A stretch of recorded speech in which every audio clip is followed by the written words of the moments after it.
우리 주기도문 시리즈를 우리가 생각하면서 성도님들이 전도자로서 닥치는 시험, 이런 유혹에 대해서 시험에 들게 하지 마시옵고 기도하라, 이렇게 우리가 받았습니다.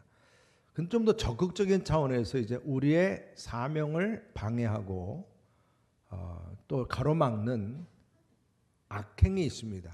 악행. 그래서 우리 예수님께서도 다만 그래서 악에서 구하시옵소서 그랬어요. 시험에 들게 하는 것만 아니라 악에로부터도 구해달라고 기도하라는 얘기는 우리들의 사역의 영적 전쟁의 현장은 그만큼 만만치 않다는 얘기예요. 단순히 시험과 유혹의 문제만이 아니라 의도적으로 우리의 사역을 방해하고 우리를 죽이려고 하는 악의 세력, 사단의 세력이 있다는 것입니다. 그래서 우리가 이 사도 바울, 우리가 이 사도행전 말씀에서 이 루스트라에서 이제 선천적으로 걷지 못한 이제 사람을 일으키는 기적이 주어졌는데, 그러면서 복음이 전해졌지만 바울에게는 또 사단의 방해가 주어졌던 것입니다. 사도 바울은 이 전도자의 사명을 감당하는 데 있어서 어떤 악을 이제 만나게 됐는가? 어떤 악을 만나게 됐는가? 오늘 말씀을 통해서 몇 가지 그 악을 보게 되어 19절 다 한번 읽어보겠습니다. 19절 말씀 시작. 유대인들이 안디옥과 이고니온에서 와서 무리를 충동하니 그들이 돌로 바울을 쳐서 죽은 줄로 알고 시외로 끌어 내치니라. 아멘. 지금 안디옥과 이고니온에서 유대인들이 왔다는 거예요. 이게 어떻게 악인가? 여러분, 이 사단의 세력은 사람을 통해서 역사합니다. 여러분, 물론 하나님의 일도 사람을 통해서 이제 그 하나님의 일이 이루어지듯이 사단도 마찬가지입니다. 그래서 한 통속이 되어 가지고 이렇게 복음의 행진을 대적을 한다는 얘기죠. 대적을 하는 거예요. 비스디아 안디옥에서 말씀만 전했는데 유대인들이 시기할 만큼의 사건이 일어났어요. 그러니까 여러분들, 제가 잠깐 지도를 보여드릴게요. 그러니까 첫 번째 이 전도 여행의 지도를 보게 되면 안디옥, 실루기아, 그다음에 구브로 섬에서 바보에서 지금 저기 버가로 이렇게 화살표가 들어가 있죠.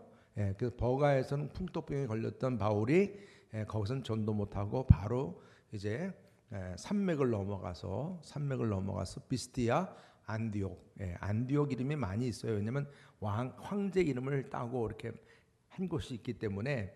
그래서 비스디아 안디옥에 복음을 전하다가 거기서 어떻게 일이 일어났습니까?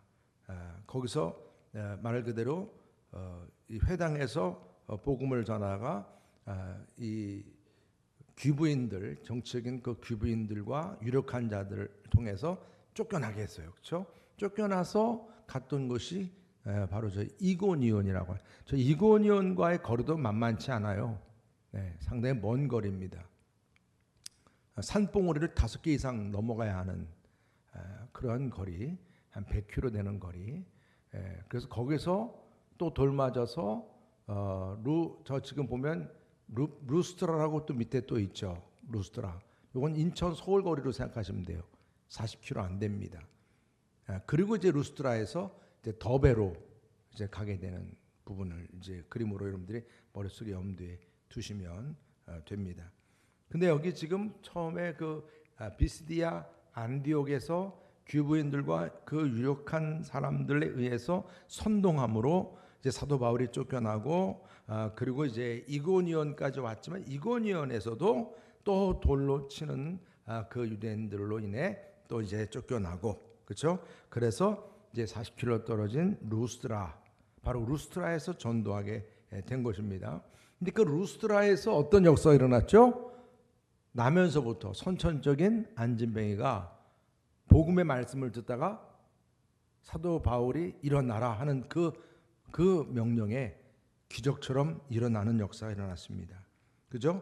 그래서 이 비스디아 안디옥에서 이렇게 엄청난 기적이 일어났다는 소식을 듣고 바로 그 비스디아 안디옥에 있던 유대인들이 이고니온까지 와서 이고니온의 유대인들까지 같이 합세해서, 그러니까 여기 루스트라까지 지금 바울을 대적하려고 왔다는 얘기는 220km 정도를 이들이 지금 온 겁니다. 그러니까 전도를 위해서도 이렇게 참 바울이 많이 가지만, 이게 적대자와 반대하는 세력도 그 열정이 대단해. 사도 바울이 옛날에 그랬으니까. 사도 바울이, 유대인들은 그 기적을 체험하고 바울을 신처럼 여기고 그렇게 섬기는 무리들을 이제 어떻게 했어요? 충동을 해가지고 복음 전파를 방해하려고 이들이 왔다는 거예요. 그러니까 여러분, 우리가 복음을 전하려고 하다 보면 이러한 적대자나 이런 이 방해 세력이 있다는 것, 여러분들 어느 정도 항상 염두에 두시고 각오하시기를 바랍니다. 그 모습을 보여주는 거예요. 그런데 이제 그 유대인들이 와서 어떻게 했느냐? 무리들을 충동했다는 거예요. 선동했다는 것입니다. 내 발로 바로 일어서라, 이렇게 선포했을 때 안진매가 일어나는 기적이 일어났고, 그 기적으로 인해서 그 바나바, 그 지금 루스트라 내에 막 난리가 났어요. 바나바를 제우스로, 그리고 바울을 헤르메스로, 막 이런 식으로 신으로 섬기려고 했다는 모습입니다. 제사장은 화환과 소를 가지고 와서 루스트라 사람들과 함께 제사까지 드리려고 했어요. 그런데 이러한 사람들, 그렇게 바나바와 바울을 신처럼 섬기려고 막 그러는 사람들이 어떻게 한순간에 돌변을 해버렸어요. 이 유대인들의 충동을 받아서 바울을 돌로 죽이려는 폭도로 바뀌어버렸어요. 여기에는 어떤 이유가 있었느냐면 두 가지를 보게 돼요. 하나는 신론이에요. 신론. 이렇게 막 신으로 섬기려고 그럴 때 바울이 뭐라고 그랬습니까? 나는 신이 아니라고, 당신과 똑같은 성정의 사람이라고, 그리고 창조주 하나님은 우리의 손으로 만든 그러한 신이 될 수가 없다고, 이렇게 우리가 만든 신은 다 헛된 거라고 막 그렇게 아주 강력하게 얘기를 했거든요. 그때 이 루스트라에 있는, 말하자면 제우스든 뭐 헤르메스든 그런 10가지 이상의 그 신을 섬기던 그들의 입장에서는 고개를 갸우뚱하게 된 거죠. 왜냐하면 자기들이 그렇게 정성껏 만들고 섬기는 신을 뭐라고 그랬어요? 사도 바울이 헛된 거다, 헛된 거라. 기분이 좋아요, 나빠요? 기분이 나쁘겠죠. 아니, 지금 기껏 자기들 신을 만들고 섬기려 했더니 헛된 거라니. 지금 그러한 마음을 가지고 뭔가 그렇게 좀 부정적인 생각을 가지고 있는 그런 상태에서 이권 문제가 또 개입이 되는 거죠. 왜냐하면 유대인들은 너무나 잘 알잖아요. 지금 루스트라 사람들의 가장 민감한 이권 문제를 건드리면 분명히 이제 충동받을 것이다. 왜냐하면 이미 빌립보에서 어떤 일이 있었어요. 바울이 전도할 때마다 귀신 들린 여종이 자꾸 걸리적거리니까 바울이 그 귀신 들린 여종의 눈을 보고 나사렛 예수 이름으로 귀신아 떠나가라. 순간 그 귀신이 떠나갔어요. 그 귀신의 정체는 피돈의 영이었어요. 점치는 영. 다시 말하면 그 여종은 주인의 물건이잖아요. 주인의 물건. 그러니까 여종은 점을 쳐주는 아주 신묘막측한 그런 능력이 있었기 때문에 주인은 그 여종을 통해서 돈을 막대하게 벌었다는 얘기죠. 점치는 영이 있으니까 요즘 말로 말하면 무당한테 가서 돈 갖다 바치고 막 점 받는 거 똑같은 거 아니겠어요? 그런데 세상에 그 여종이 낳고 말았네? 낳고 말으니까 점을 칠 수 있어요, 없어요? 못 치니까 어떤 일이 생긴 거예요? 주인 입장에서는 수입이 없어진 거라니까요. 그래서 사실 사도행전 16장 19절 말씀 보게 되면 이 점쟁이의 주인이 수입이 없어지자 격분했다. 그래서 사도 바울을 때리고 그리고 소란죄로 감옥에 가두었다. 그래서 바울과 실라가 그래서 감옥에 갇히게 된 겁니다. 이게 이권 문제예요. 이게 에베소 지역에서 똑같이 일어납니다. 아데미 신전, 그 풍요의 여신이 있는 아데미 신전, 그곳에서 여러분 그 신전이 하나 있으면 지금도 뭐 여러분들 뭐 큰 있으면 그 주변이 다 이 먹이 사슬이 생기는 것처럼 똑같아요. 은세공업자에 의해서 그 신전에 신상을 만들거나 뭐 기념품을 만들거나 뭐 이것저것 다 많이 식당부터 해가지고 다 그게 형성이 될 거 아니겠습니까? 근데 바울이 사람 손으로 지은 신상은 다 헛된 것이라 이렇게 말씀을 전하자 이 사람들이 어떻게 된 거예요? 여기 대표적인 데메드리오 같은 사람이 막 분노한 거죠. 분노한 거죠. 그러니까 이러한 이권의 문제가 그대로 여기도 연결되기 때문에 이제 그 멀리서 온 유대인들이 어떻게 충동을 했습니까? 루스드라에도 당신들의 말, 사도 바울 말대로 들으면 당신들 밥줄이 끊어집니다. 여기에 대해서 자기들도 뭔가 좀 심상치 않게 생각했는데 유대인들이 이걸 명확하게 해준 거예요. 저 바울 저 나쁜 놈이네. 말 들었다면 큰일 나겠구나. 그래서 서로가 돌로 쳐 죽이자. 그러니까 그냥 내쫓는 정도가 아니라 아예 죽여버리자. 이렇게 다 동의가 된 거예요. 여러분, 우리의 믿음에 이런 이권이 개입하게 되면 문제가 되는 거예요. 그러니까 여러분, 예수님과 3년 동안 그렇게 같이 함께 살고 먹고 10년 제자 훈련까지 받았던 가룟 유다는 은 30냥에 예수님을 팔아넘겼어요. 그의 인생의 마지막 결말은 비참해졌어요. 여러분, 우리의 인생의 결과도 마찬가지예요.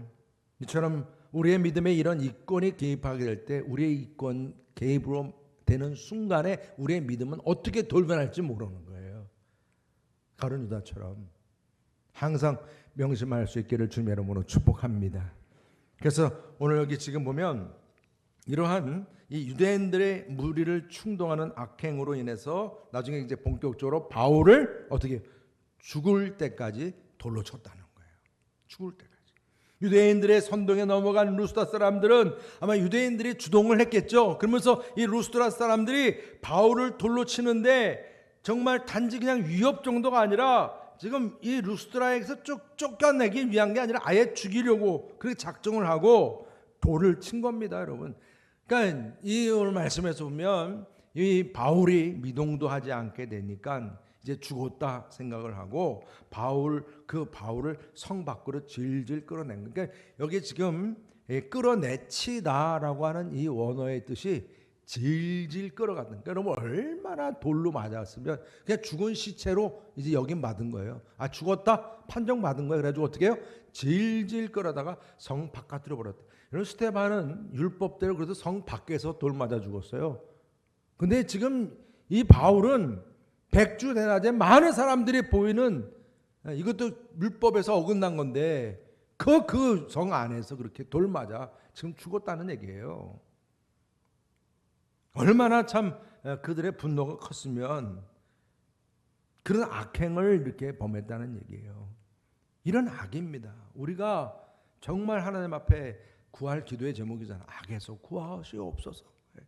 그러니까 사도 바울이 이런 악에 대해서 어떻게 대처했습니까? 우리 20절 다 같이 함께 읽어보겠습니다. 20절 시작. 제자들이 둘러섰을 때 바울이 일어나 그 성에 들어갔다가 이튿날 바나바와 함께 더베로 가서 지금 바울은 지금 제자들에게 둘러싸여 있었다 이렇게 말씀을 합니다.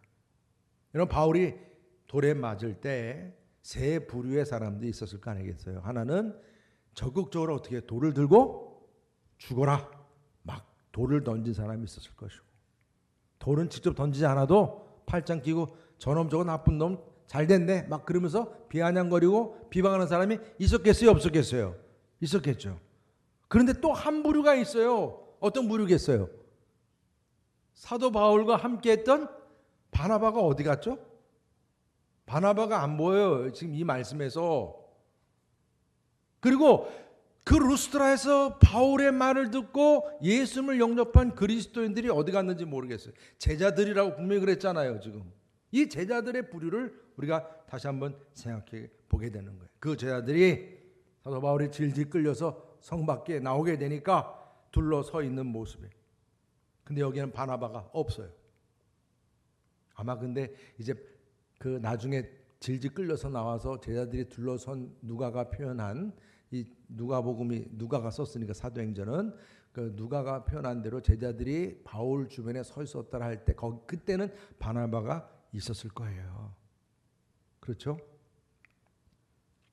그들은 분명 바울에게서 복음을 들었고 참된 제자들이었다면 바울이 돌을 맞는데 가만히 있을 수 있었을까? 바울이 돌을 맞는데 과연 여기에 대해서 그냥 내버려 뒀을까? 아니 같이 돌을 맞든지 아니면 돌 맞는 거에 대한 부당함을 항의하든지 뭐 이런 모습도 보였을 터인데 지금 바울이 죽을 정도로 지금 돌을 맞고 있을 때 이들은 어디 있었는지 침묵하고 있는 그 장면을 우리가 오늘 보게 돼요.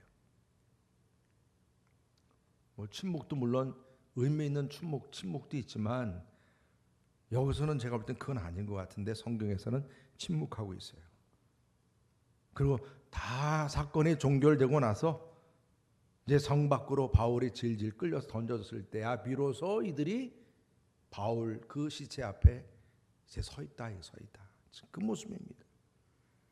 루스드라 그리스도인들은 물론 초신자였다 할 때는 이해가 돼요. 초신자니까. 그렇지만 바나바는 어디 있느냐는 거예요. 처선 앞선 지도자였고 풍채도 좋았고 그러면 바나바는 좀 같이 있어야 되지 않겠는가 생각을 하게 되는데 바나바는 나타나지도 않았다는 거예요. 그렇죠? 바나바가 돌 맞았다는 얘기 없어요. 사도 바울만 죽어라 돌 맞았어요. 아마도 바울 곁에 지금 서 있는 이 제자들 그들의 마음은 아마도 편치 않았을 거예요. 부끄러움도 있었을 것이고 어떻게 할 수 없었던 자신들의 마음을 한탄하기도 했겠고 비굴함도 있었을 것이고 그렇지만 피투성이로 쓰러져 있는 이 사도 바울 곁에 있는 제자들은 물론 부끄러움을 가지고 있었겠지만 그래도 이들이 어디로 다른 데 안 가고 쓰러져 있는 바울의 곁에 서 있는 모습만 봐도 하나님께서 허락하신 성도의 교제 그 축복의 모습을 보게 됩니다. 저는 요 제자들을 보면서 속회 모습을 보게 돼요. 속회. 이런 소그룹들 그들이 평소에 같이 지내다가 누구 하나 이렇게 문제가 됐을 때 같이 둘러서는 모습이죠. 병원에 같이 요즘 병원에 신방 못 가니까 병원에 가서 둘러서 있는 모습처럼 말입니다. 여러분 우리들에게도 어떤 침체나 환난이나 넘어진 일이 생길 때 서로를 위해서 기도하고 함께 할 수 있는 동역자들 여러분 교회에도 정말 많이 세워질 수 있기를 주의 이름으로 축복합니다. 장례가 나거나 환자가 생기거나 문제가 생기면 좀 같이 이렇게 둘러설 수 있는 모습. 뭐 온전하게 같이 가서 뭐 이렇게 함께 고통을 겪지 못했지만도 그러한 아픔을 함께 공유할 수 있는 기도의 파트너, 서로 함께 할 수 있는 파트너십이 이루어지는 그런 우리 여러분교회 성도 되시기를 주님의 이름으로 축복합니다. 그리고 바울은 어떻게 됐어요? 이렇게 정말 피투성이로 죽은 줄 알았는데 어떻게 됐어요? 일어났어요. 오늘 보니까 일어나서 성으로 들어갔습니다. 제자들이 바울의 죽음 앞에 들어섰을 때 이걸 장례를 어떻게 치를까 이런 의논도 했겠죠. 그런데 갑자기 이 바울이 일어난 거예요. 돌 세례를 맞고 죽었던 바울이 일어섰습니다. 얼마나 놀랐겠습니까? 온몸엔 피멍과 피투성이겠죠. 주변에 서 있던 제자들은 바울을 부추기면서 일단 바울의 상처를 닦고 치료할 수 있는 처소를 찾았겠다라고 생각이 되지만 오늘 말씀을 보니까 사도 바울이 그냥 바울이 일어서자마자 어디로 갔어요? 병원 간 게 아니에요. 다시 자기를 돌로 쳤던 루스드라 성으로 다시 들어갔단 말입니다. 아니 자기를 쳐 죽이려고 하는 사람이 있으면 안 되잖아요. 빨리 도망가든지 피해야 되는 것이 상식일 텐데 그 피멍과 피투성이 된 몸을 가지고 질질 끄면서 지금 자기 그 돌을 맞았던 그 루스드라 성으로 다시 들어갔다는 얘기예요. 오늘 말씀이. 여러분 이게 지금 제정신입니까? 저는 이 말씀을 보면서 이게 돌에 머리를 맞아가지고 조금 안 좋아졌나? 이렇게 생각이 될 정도로. 아니 어떻게 왜 성으로 다시 들어가냐고요. 여러분, 그러나 사도 바울은 다시금 이 성 안으로 들어가는 데에는 바울 자신, 그렇게 피멍과 피투성이 된 채로 성 안으로 다시 들어간 데에는 분명한 사도 바울의 그 마음이 있었던 거예요. 아버지의 마음이 있었던 것입니다. 왜? 그 백주 대낮에 자기를 향해 돌을 던지는 그 장면을 수많은 사람들이 보았던 걸 자기는 알고 있어요. 자기도 스데반이 돌에 맞아 죽는 모습을 멀리서 바라봤던 사람.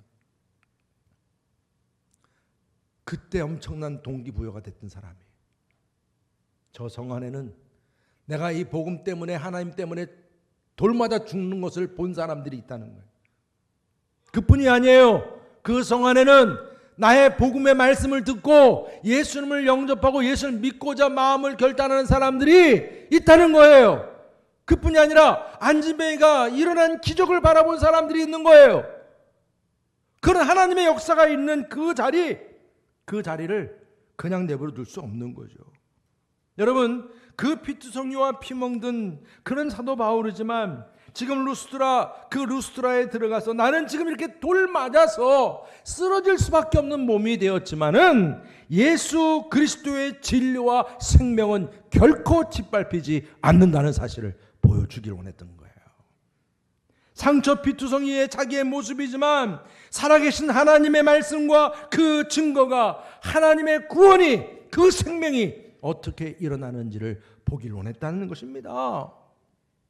자신이 복음을 전했던 그 복음의 처소에 복음을 들었던 사람들, 그들에게 내가 왜 이처럼 바다를 건너서, 그리고 또한 타우루스의 그 엄청난 산맥을 넘어서, 그뿐이 아니라 그 피스데 안디옥에서 그렇게 쫓겨나면서, 이고니온에서 쫓겨나면서 내가 여기 지금 루스드라까지 와서 전한 이 복음, 이것이 결코 헛되지 않은 사실임을 보여주길 원한 거예요.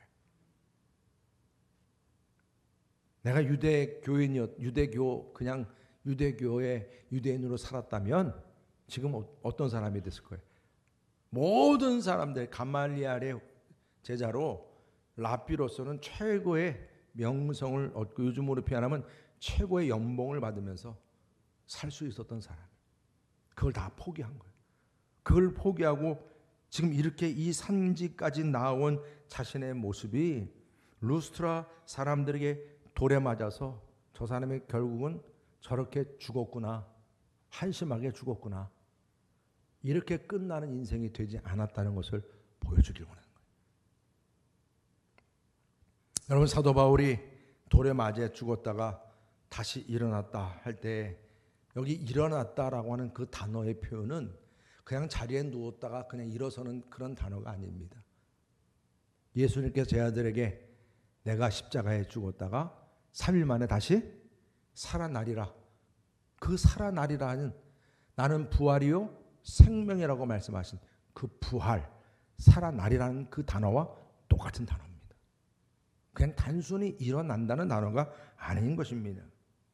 죽은 사람이 다시 살아난다는 의미로 지금 사도 바울은 지금 비스디아 안디옥 회당에서 설교할 때 하나님께서 예수님을 죽은 자 가운데서 일으키시고 썩음을 당하지 않게 하셨다는 거예요. 사도 바울은, 그 다윗은, 너희들이 존경하는 다윗은 썩는 자로 죽었지만은 하나님께서는 예수님을 죽은 죽음에서 다시 부활시키신 하나님이시라. 이것을 더욱 확신에게 보여주길 원했던 것입니다. 그래서 십자가에서 죽은 예수님은 하나님께서 다시 살리셨듯이 너희들에게 돌맞은 나 역시 하나님께서 다시 이렇게 살리셨다는 거예요. 이것을 보여주기를 원했다는 것입니다. 여러분, 그래서 사도 바울은 고린도 교인들에게 이 루스트라에서의 이 죽음의 기억을 생각하면서 이렇게 말씀을 했어요. 다 함께 읽어보겠습니다. 고린도후서 4장 8절입니다. 시작. 우리가 사방으로 우겨쌈을 당하여도 쌓이지 아니하며 답답한 일을 당하여도 낙심하지 아니하며 박해를 받아도 버림받지 아니하며 거꾸로 뜨림을 당하여도 망하지 아니하고 우리가 항상 예수의 죽음을 몸에 짊어짐은 예수의 생명이 또한 우리 몸에 나타나게 하려 함이라. 아멘. 여러분, 우리의 믿음은 말로만의 믿음이 아닙니다. 우리의 지식과 말씀의 지식은 여러분들 말로만 머리만이 아닙니다. 우리의 몸에서 주님의 생명이 나타나게 하려 함이라고 했어요. 사도 바울이 지금 그걸 보여주길 원하는 겁니다. 나는 돌에 맞아 죽어서 끝난 게 아니라는 거예요. 내 인생은 하나님이 다시 살리셨다는 것입니다. 내 몸을 통해서 그 주님을 통한 생명의 역사를 다시 너희들에게 보여주길 원한다고 하는 그 증거를 보여주고자 그 질질 끌고 그 피투성의 몸을 끌고 루스트라 성으로 다시 들어간 거예요. 부활의 주님께서는 지금도 나와 함께 하신다. 여러분들이 주님의 사명 감당하다가 쓰러지고 넘어지고 예기치 못한 말을 듣고 너무 마음이 상처가 나고 힘들 때 여러분들 그게 끝이 아니라는 거예요. 주님은 다시 여러분들을 부활시키고 살려주심을 믿으시기를 바랍니다. 우리 믿는 사람들에겐 이런 믿음이 너무 중요한 거예요.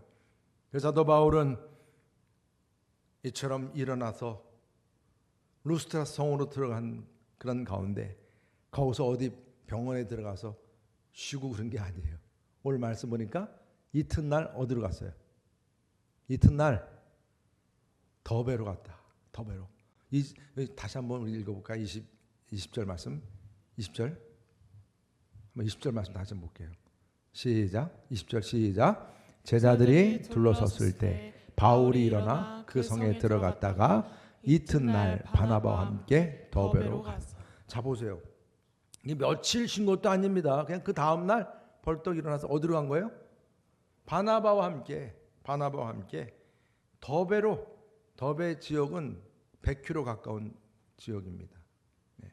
가까운 지역이 아니에요. 거기도 보통 트레킹 코스로 우리가 일주일 정도 바라봐야 되는 뭐 일주일 조금 안 되는 거리로 생각한다고 한다면 이 환자 입장에서 갔다면 일주일이 더 훨씬 넘은 기간이 걸렸을 거예요.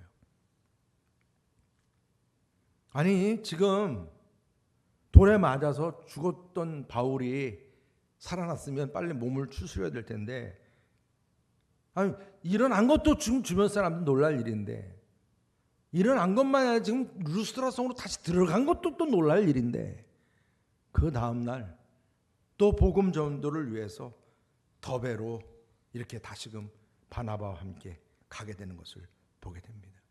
여러분 사도 바울이 이 성에서 돌을 맞고 따돌림 당하고 사람들이 손가락질하고 이건 눈에 안 들어오는 거예요. 아니 거기다 가장 함께했던 동역자들이 내가 돌 맞아 죽을 때 어디 있었는지 바나바도 어디 있었는지 여러분 이런 거 가지고 너 왜 그때 없었어 따지고 그러지 않아요. 그냥 오늘 말씀 보니까 딱 그냥 간단해요. 딱 다시 일어나서 이틀 있다가 더베로 또 다시 전도 여행을 떠났다는 거예요. 여러분 지금 이 사도 바울에게는 그 관심사가 뭐 누가 나한테 어떻게 했냐 뭐 어느 성에서 어떻고 어느 성 어떻고 내가 또 앞으로 갈 더베 성은 어떻고 저떻고 거기에 대해서 이들이 나를 어떻게 호의적일까 아닐까 이런 거 따지지 않았어요. 바나바가 나에 대해서 어떻게 했느냐 내가 이렇게 돌 맞았을 때 네가 왜 이렇게 나를 모른 채 했느냐 침묵했느냐 이런 걸 따지지 않았어요. 왜? 중요하지 않아요. 진짜 중요한 것은 사도 바울에게서 중요한 것은 빨리 한 영혼이라도 그들에게 가서 복음을 전하는 거였어요. 이게 그의 가장 큰 관심사였어요. 여러분 사실 지금 바울에게 있어서 한 영혼에 대한 그 관심사 그 마음이 저는 여러분들에게도 함께 하시기를 주의 이름으로 축복합니다. 여러분의 관심사가 무엇입니까? 어떤 관심사에 여러분들은 꽂혀 있습니까? 사람 누구 어떤 사람입니까? 애인입니까? 직업입니까? 아니면 학문입니까? 어떤 관심사입니까? 돈입니까? 진짜 여러분들은 다른 거 다 뒤로 하게끔 밀어버리게 할 만한 그런 진짜 관심사가 무엇이냐고요. 이런 복음이 중요하고 복음 전파의 사명이 확실하다면 오늘 사도 바울처럼 내 주변의 상황은 그렇게 중요하지 않아요. 그럴 수밖에 없습니다.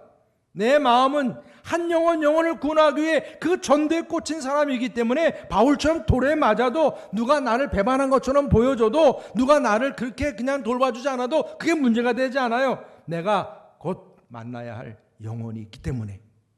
그래서 그 영혼에 대한 관심이 내 삶의 우선순위이기 때문에 그렇습니다. 그게 눈앞에 보이기 때문에 그래요. 변화되는 사람들이 보이니까.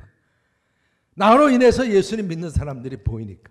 그래서 비스디아 안디옥에서도 예수 믿는 사람들이 생기고, 이고니아에서도 예수 믿는 사람이 생기고, 루스드라에서도 예수 믿는 사람이 생기고, 변화가 일어나는 것이 보이는 겁니다.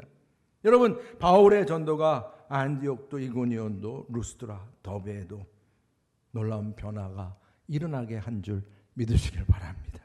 한 사람의 역사가 그런 변화를 준 거예요. 돌에 맞고 다시 일어나고, 일어났는데 다른 곳이 아니라 루스드라성, 자기가 돌을 던진 루스드라성으로 다시 들어가고, 또 그 루스드라성에서 이튿날 더베로 전도 여행을 떠난 바울의 모습을 끝까지 바라본 청년이 있었어요. 청년이. 그토록 복음을 전하면서 기적도 행하고 사람들이 신처럼 막 그냥 섬기려고 하고 그렇게 그러다가 또 돌에도 맞고 상처가 큰데도 그냥 바로 일어서서 또 복음을 위해서 지금 자기들이 복음을 전한, 자기가 복음을 전한 사람들 마음에 그 부활의 심령을 집어넣기 위해서 루스드라성으로 다시 들어갔다가 또 그러고 나서도 더베로 떠나간 그 바울의 뒷모습을 바라본 그 청년이 바로 디모데입니다. 디모데. 그는 어렸을 때부터 외조모 로이스와 모친 윤에게로부터 성경을 배우면서 구약시대 때 유대인들이 그랬듯이 메시아를 소망했던 거예요. 메시아를. 이때 바울의 전도를 루스드라에 살던 디모데거든요. 디모데가 바울의 전도를 받았고 예수님을 나의 주 메시아로 영접한 줄 믿으시기 바랍니다.